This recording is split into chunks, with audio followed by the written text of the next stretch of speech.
So in this tutorial, we'll create a cascading date filter. So let's begin.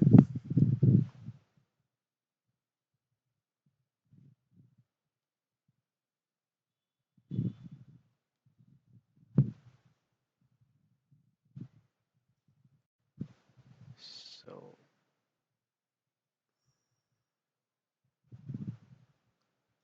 we'll pick a table which has a date column in it. And so we have this order date.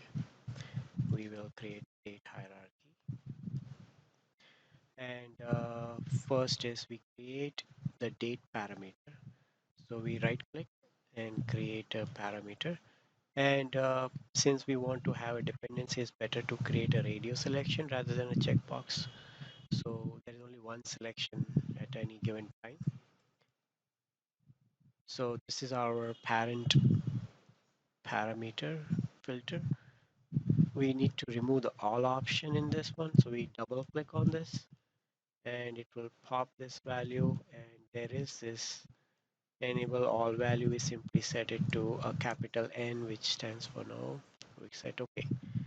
So this is our year. So this will drive the, the list of dates for the selected year. We go back here and we pick the date and we right click on this and say create parameter. Now this can be a checkbox. So we simply add parameter as a dashboard. So this is where we are. So now you see it's showing all the values. So now we just simply connect this to this. But first we need to make this a dynamic filter, not a static one. So we need to edit the data source, right click on it and select data source. We pick the database, and what we do is we simply write here a query select odd date from IC. So I say, so you have to put your table name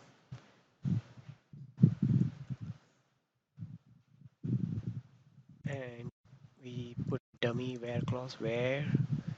So we say year of order date. So it will extract the year from that date, and we say for now we just put a hard coded value 2008. So now go back here and it will show you. So now it's what's doing is showing me the time component. It may or may not show you based on what type of date column it is. Sometimes it's a date time column. In this we just simply say date. So we force it to just show the date value, and we say okay.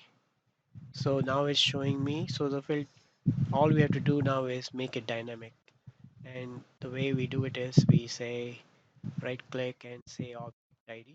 So this is D12.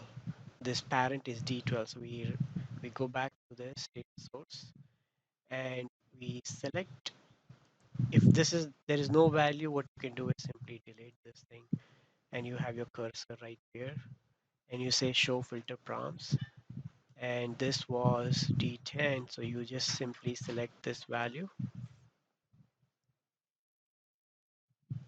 So this was D9.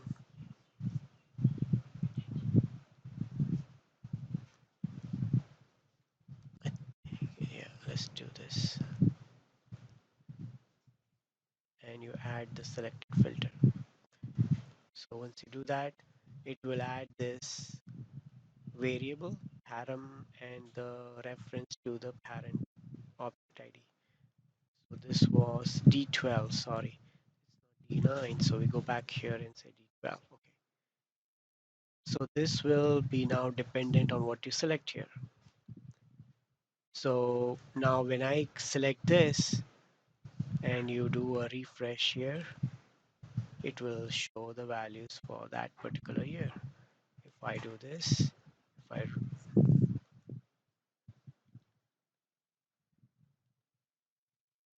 so So it's working. Now we need to make sure as soon as I click here, it automatically refreshes. So what we do is we copy the object ID of this child and go back here, say copy this value.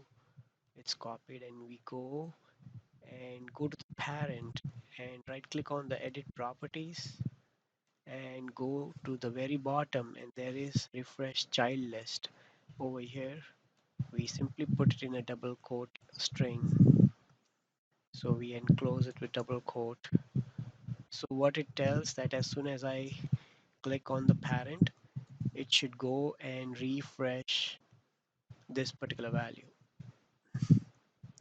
this particular dependent parameter.